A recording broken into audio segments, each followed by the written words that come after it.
Welcome student, civil second year third semester, subject building construction। तो building construction में जो अभी पहले लेक्चर में हमने बॉन्ड्स पढ़ाए थे, तो इस लेक्चर में भी बॉन्ड्स हम आपको बता रहे हैं, बट थोड़ा इसमें जो फॉर्मेट हमने लिया है वो इंग्लिश में लिया है ताकि इंग्लिश के स्टूडेंट को कोई प्रॉब्लम ना आए। तो जैसे जैसे पॉसिबल होगा मैं लेक्चर को ज़्यादातर हिंदी में ही डिफ़ाइन कर रहा हूँ, बट कुछ चीज़ें ऐसी हैं कि जो इंग्लिश में ही बतानी है तो मैं उसको इंग्लिश में भी बता रहा हूँ। तो इंग्लिश वाले स्टूडेंट परेशान ना हो, क्योंकि जो भी चीज़ है बेसिकली अगर हिंदी में भी लेक्चर डिफ़ाइन हो रहा है तो उसमें भी ज़्यादातर जो जो टर्म्स यूज हो रही है वो इंग्लिश में ही इस्तेमाल हो रही है। तो परेशान ना हो। और फिलहाल मैंने ये लेक्चर जो है पूरा इंग्लिश में ले रखा है। अभी इससे पहले जो मैंने लेक्चर लिया था उसमें सिर्फ यही चीज़ें हिंदी में थी, बट मैंने इसको इंग्लिश में लिया है। तो बॉन्ड के बारे में मैंने सब कुछ बता दिया कि बॉन्ड्स इन ब्रिक्स वर्क, यानी कि ब्रिक्स यानी कि ब्रिक्स मैसोनरी की जब हम बात करते हैं तो ब्रिक्स में कौन कौन से बॉन्ड ज़्यादा प्रचलित होते हैं। तो देखो, पहले तो stretcher bond, header bond, English bond और फिलेपिस बॉन्ड, इन चार बॉन्डों के बारे में हमने स्टडी करी। Number 5 facing bond, number 6 English core bond, brick on edge bond, Dutch bond, racking bond, zigzag bond और गार्डन वॉल बॉन्ड। तो इसमें 11 प्रकार के बॉन्ड दिखा रखे हैं। तो आपको इन सब बॉन्डों के बारे में पढ़ना ज़रूरी नहीं है, सिर्फ आप जो ज़्यादा इम्पोर्टेंट है आप उन्हीं को सब सिर्फ पढ़ सकते हैं। तो सारे बॉन्डों के बारे में हमें स्टडी नहीं करनी है, सिर्फ इसमें 4-5 बॉन्डों के बारे में पढ़ लेना है। बट अगर बॉन्ड की बात की जाए तो इसमें इन्होंने 11 प्रकार के बॉन्ड दिखा रखे हैं। तो 11 प्रकार के बॉन्ड ना पढ़ के आप 5-6 बॉन्डों के बारे में ही स्टडी कर लेंगे। तो bond is the inter interlacement of the brick, the formed when they lay those immediately below or above them. It is the method of the arranging the brick in the cores so that individual units are tied together and the vertical joints of the successive cores do not lie in same vertical line। हमें जो जो course लगाते हैं तो vertical line में same नहीं आना है। Bond of various types are disintegration by their elevation on face arranges. Brick used in masonry are all of uniformly size if they are not arranged properly. Continuous vertical joints will result.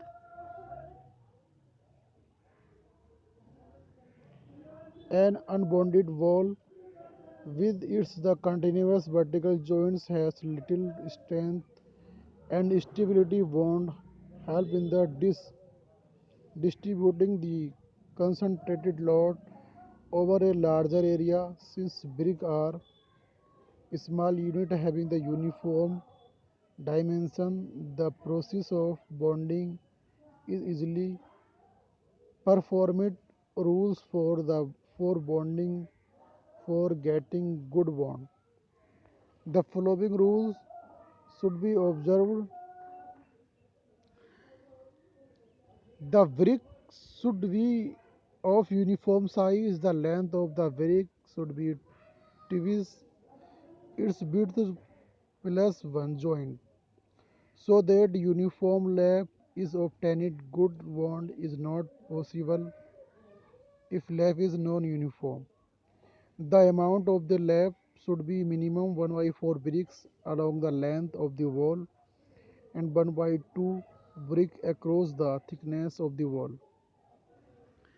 Use of brick what should be discogregated expected in the special location line of the structure in the chords below of above. The vertical joints in alternate chords should be along the same prepend the stature bond stature should be stature should be used only in the facing. The should not be used in the hurting. Hearting should be done is header only. It is the preferable to the provide every 6 chords on a header chords on both the side of the wall. तो types of bond कुछ ये bond हैं। और stretcher bond की अगर आप बात करें तो स्ट्रेचर बॉन्ड हमारा पूरे ही सब कोर्स में हम स्ट्रेचर ही लगाते हैं, तो ये हमारा स्ट्रेचर बॉन्ड कहलाता है। Stretcher bond stretchering bond is the one of which all of the bricks are laid as the stretcher on the faces of wall. यानी कि जब आप किसी वृक्ष की जब आप फेस को फ्रंट साइड में लगाएंगे तो वो हमारा स्ट्रेचर बॉन्ड कहलाता है। The length of the bricks are thus along the direction of the wall. This this pattern is used only of those wall which have thickness of half bricks, such as those used as partition wall, sleeper wall, division wall, or chimney stacks. The bond is not possible if the thickness of the wall is more. तो ये हमारा stretcher bond है जो isometric view दिखा रहा है। इसका ये आइसोमेट्रिक व्यू है, किस तरह पर दिखाई देगा। अगर आप देखें कि एक सबसे नीचा कोर्स 1 2 3 4, ये एक आइसोमेट्रिक व्यू है, ये हमारा एक एलिवेशन है। एलिवेशन में सामने से ये दिखाई देगा, आइसोमेट्रिक व्यू जो हम टॉप साइड और फ्रंट देख रहे हैं। तो स्ट्रेचर बॉन्ड के ये 1 2 3 4 6 का कोर्स प्लान दिखाया है और ये 1 3 5 का कोर्स प्लान दिखाया है। तो 2 4 6 का प्लान हमारा ये है, 2 4 6, और 1 3 5 का हमारा प्लान ये है। तो ये स्ट्रेचर बॉन्ड। इसके बाद में आता है हमारा हेडर बॉन्ड। जैसे हमने बताया कि हेडर बॉन्ड में सारे जो फेस है वो हमें हेडर बाहर की ओर से करने। Header bond is heading bond is the one of which all the bricks are laid as the header on the faces of wall. The width of the bricks are thus along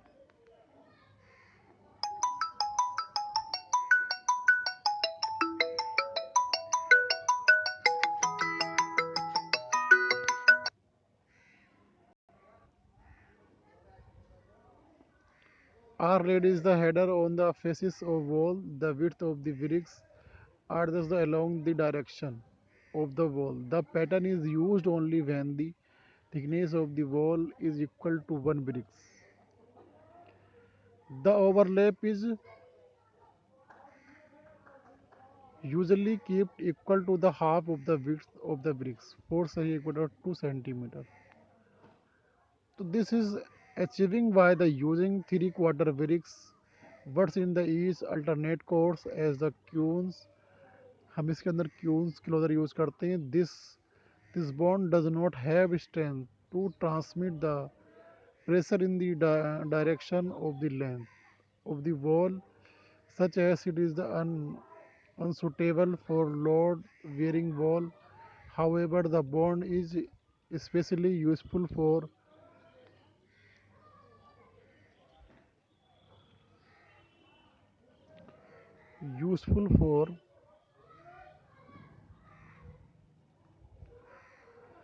length of the wall as unsuitably for load bearing wall। however the bond is thus especially useful for the curved bricks work where the structure if used would project by on the face of। यानी कि क्या है कि जो हमारा header bond है, header bond में हम क्यून क्लोजर लगाते हैं। ये एक हेडर बॉन्ड का ये एक हेडर बॉन्ड का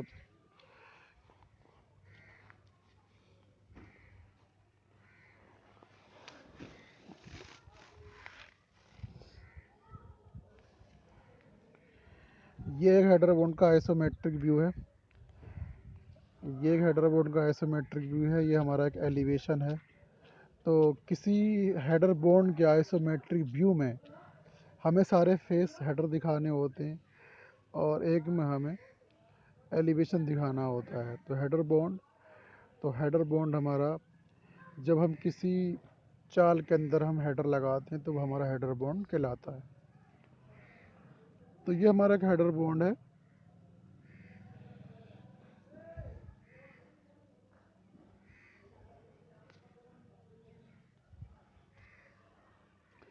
इंग्लिश बॉन्ड क्या है? This is the most commonly use the bond of all for all wall thickness. The bond is considered uh, to be the strongest. The bond consists of the alternative chords of headers and stitcher. तो English bond में क्या है? Alternate तरीके से एक course हम stretcher का और एक कोर्स हम हेडर का लगाते हैं। In this bond, the vertical joints of the header chords come over each other similarly. The vertical joints of the stretcher chords also come over each other. In order to break the vertical joints in the successive chords, it is the essential to place cue closure after the first header in each header chords. Also, only header are used for the heading of thickener wall.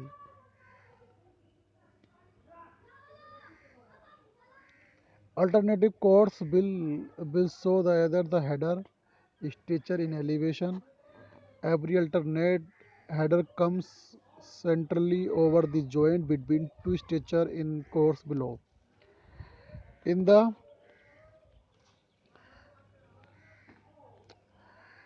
ये alternate लगाते हैं। Number 3 पे हमारा है कि in the stretcher course the stretcher have a minimum lap of the 1/4 their length over headers. There is no continuous vertical joints. इस bond में जो है हमारे कंटिन्यूस वर्टिकल जॉइंट नहीं आते हैं। तो will of the even multiple of half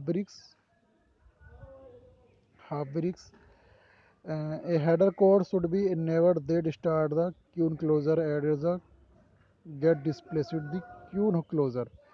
तो इस जो इंग्लिश बॉन्ड है इसमें से हम क्या है, एक एक हमारा जो कोर्स है वो हेडर का होगा, तो अल्टरनेट दूसरा कोर्स हमारा किसका होगा, वो स्ट्रेचर का होगा।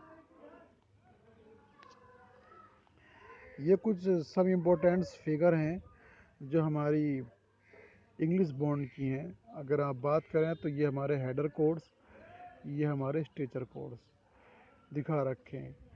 तो ये इस तरीके से हमारी वन ब्रिक्स थिक बॉल के लिए है, ये हमारी 1.5 थिक बॉल के लिए है, ये 2 बिग थोल के लिए है, और ये हमारा नीचे का पार्ट हमारा 2 सही 1/2 थिक बॉल के लिए। तो ये कुछ फिगरें हैं जो हमारी इंग्लिश बॉन्ड की है। तो 1 2 3 4 तरीके से दिखा रखी है।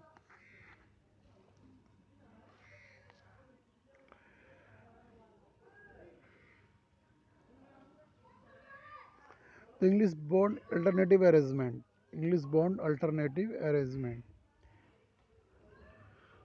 तो 1 सही 1/2 थिक बॉल, ये एक सही 1/2 थिक बॉल है। क्या ये फिगर डबल आ गई? D.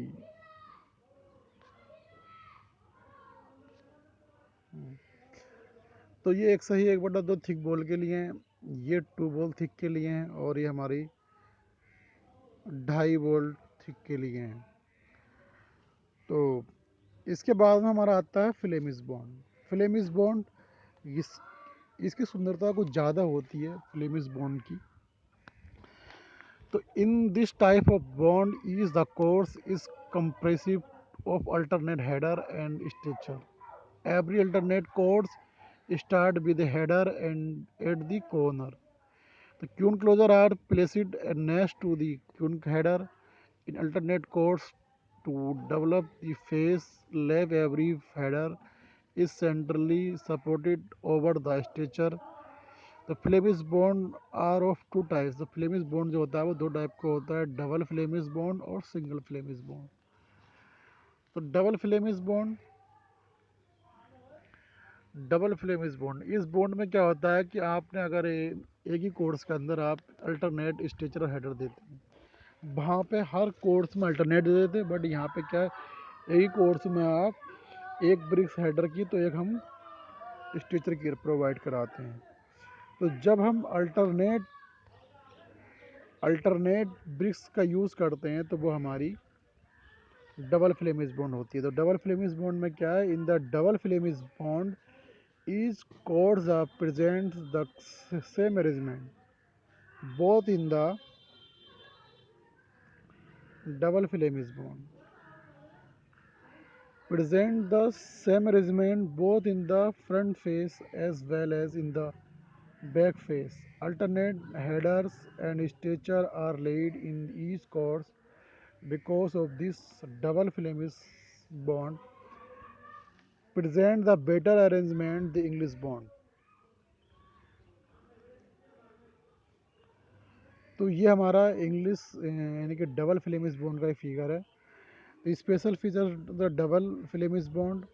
Every chorus every chorus consists of headers and the stretcher placed alternately. The facing and the backing of the wall is the chorus have the same appearance. तो ये हमारा plan of the thick balls, ये एक course दिखा रखा है 135 का, और ये दिखा रखा है 246 का।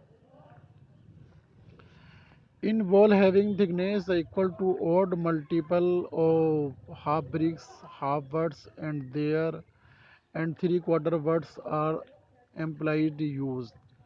For wall the having thickness equal to even multiple half bricks, no words required. The header of stature will come out on header of stature on the same course in front as well as back face. तो ये plan हमारा 20 centimetre thickness wall के लिए। ये हमारा जो plan है वो 30 सेंटीमीटर थिकनेस वाल के लिए, और ये जो हमारा प्लान है वो 40 सेंटीमीटर थिकनेस वॉल के लिए। जब हमें 40 सेंटीमीटर की वॉल थिकनेस रखनी है तो हमें इस तरीके से डबल फ्लेमिश बॉन्ड में इस तरह की चाल हमें देनी होगी। Single flemish bond. Single flemish bond is the comprised of double flemish bond facing and English bond backing and heading each course. This bond use the strength of the English bond and appearance of Flemish bond. However, this bond can be used for those well having thickness at last equal to 1/2 bricks. Double Flemish bond facing is done with good quality expensive bricks. However, cheaper bricks can be used for baking and the heating. So in the figure, single flame is bond for various thickness of wall.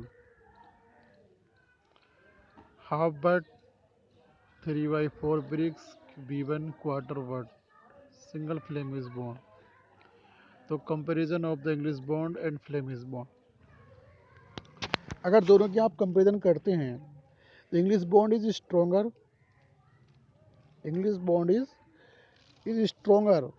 Then Flemish bond for wall thickness than 30 centimetre bricks bond. English bond अगर क्या है Flemish bond से ज़्यादा मजबूत है कि जब हमारी वॉल की thickness 30 centimetre. Flemish bond give more placing arrange than the English bond.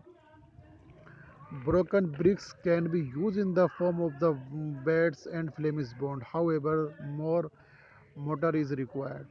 तो जो हमारा कुछ ब्रिक्स टूट जाता है तो वो हम फ्लेमिश बॉन्ड में ज़्यादा यूज़ कर देते हैं, बट मोटार का ज़्यादा यूज़ पड़ता है। Construction with Flemish bond required the greater skill in comparison in English bond.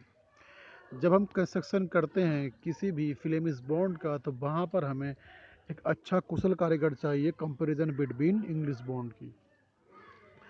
तो ये कुछ इनका डिफरेंस है जिनको समझना बहुत ज़रूरी है। तो हमारा जो ये इंग्लिश बॉन्ड है या फ्लेमिश बॉन्ड है, तो फ्लेमिश बॉन्ड के कंपैरिजन में इंग्लिश बॉन्ड ज़्यादा मजबूत होता है। और फ्लेमिश बॉन्ड में सिर्फ यही फ़ायदा है कि हम बहुत सारे अद्धे रोड़े यानी कि कटी हुई ईंटें हम लगा सकते हैं, बट उनके लिए मसाला ज़्यादा यूज़ होता है। और किसी भी इंग्लिश बॉन्ड और फ्लेमिश बॉन्ड के कंस्ट्रक्शन के लिए फ्लेमिश बॉन्ड का जो कारीगर होगा वो ज़्यादा कुशल, ज़्यादा ही एक्सपीरियंस वाला होना चाहिए, ताकि उसका फेसिंग अच्छी तरीके से आ सके। तो ये कुछ बॉन्ड हैं। अभी यहाँ पे हमने सिर्फ 4 बॉन्डों के बारे में स्टडी की। और आगे नेक्स्ट लेक्चर में हम इसके आगे जो भी बॉन्ड अगर आ रहे हैं, तो जो आपके सिलेबस में है उसी बॉन्ड के बारे में हम स्टडी करेंगे। वैसे तो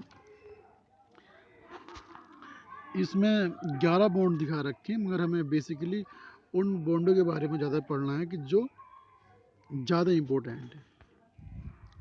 अब ज़्यादा इम्पोर्टेंट ख़ास तौर पे इंग्लिश और फ्लेमिश बॉन्ड ज़्यादा यूज हम करते हैं, तो हम इन्हीं के बारे में स्टडी करेंगे। हो सकता है कि 2-3 बॉन्ड के बारे में हम आपको और बता दें। तो कोई भी किसी भी लेक्चर में कोई भी इंग्लिश स्टूडेंट या हिंदी वाला स्टूडेंट परेशान ना हो, क्योंकि इंजीनियरिंग की जो लैंग्वेज है वो ज़्यादातर कुछ वर्ड कॉमन है। तो उनके देखो, हमने अभी इससे पहले हिंदी के लेक्चर में भी ये बताया कि इंग्लिश बॉन्ड फ्लेमिश बॉन्ड, कि वहाँ पर भी दे रखा है कि दोहरी चाल, गहरी चाल। तो कुछ हिंदी वाले स्टूडेंट भी अपने आप को इंग्लिश में ढालें, कि ताकि कुछ जो पॉपुलर वर्ड हैं वो ज़्यादातर इंग्लिश में ही यूज होते हैं। तो इंग्लिश वाले इसके हिसाब से अपनी डेफिनेशन लिख सकते हैं, अगर वो जो बेहतर समझे। और अगर कोई दिक्कत नहीं है, क्योंकि देखो सबकी जो फिगर है, आइसोमेट्रिक व्यू की बात करें तो आइसोमेट्रिक व्यू हमने हिंदी में ही बोला, तो आइसोमेट्रिक व्यू तो सबका दोनों का एक ही बनेगा। तो जहाँ जहाँ फिगर की बात है, तो फिगर में कोई हिंदी इंग्लिश नहीं है, क्योंकि फिगर तो अपने आप में खुद एक ग्राफिक की लैंग्वेज है। तो फिगर के ज़रिए भी आप किसी भी टॉपिक को काफ़ी गहराई से समझा सकते हैं। तो अगर हमें फ्लेमिश बॉन्ड और इंग्लिश इंग्लिश बॉन्ड में अगर आपको कंपैरिजन करना है, तो काफ़ी हद तक आप जो फिगर है उसकी हेल्प से भी काफ़ी हद तक आप डिफरेंस क्रिएट कर सकते हैं। बट इतना याद रहे कि फ्लेमिश बॉन्ड जो होता है, तो ज़्यादातर हम उसको वहीं यूज़ करते हैं कि जहाँ पर हमें उस दीवार के किसी बिल्डिंग के फेस को प्लास्टर से बंद नहीं करना होता है, इसलिए फ्लेमिश बॉन्ड लगाते हैं। और फ्लेमिश बॉन्ड फिर चिनाई का जो कार्य होता है थोड़ा सावधानी पूर्वक करेंगे, क्योंकि उसमें प्लास्टर तो करना नहीं है। अब इंग्लिश बॉन्ड में क्या होता है कि आपने इंग्लिश बॉन्ड कर दिया, प्लास्टर हो गया, तो हमें कोई बॉन्डिंग की जो चीज़ें सामने से दिखाई नहीं देती हैं, क्योंकि वो प्लास्टर के अंदर ढक जाती हैं। तो इसलिए सारे बॉन्ड हमसे आने चाहिए। और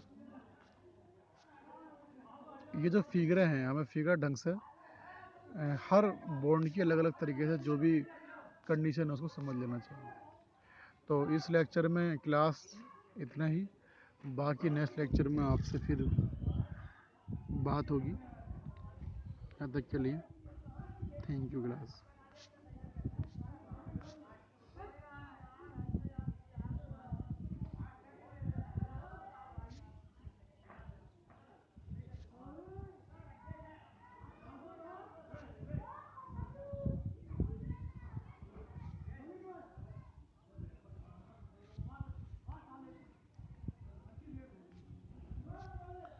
तो यहाँ पे हमने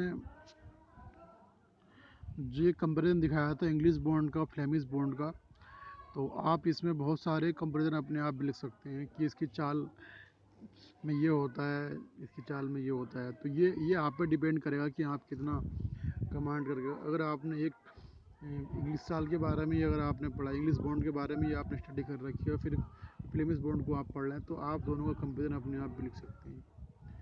कितना भी लिख सकते हैं, चाहे 5 पॉइंट लिखें 10 लिख के, वह आप पर डिपेंड करेगा। तो कंपेरिजन में आपको एक एक दोनों के बारे में स्टडी होना बहुत ज़रूरी है।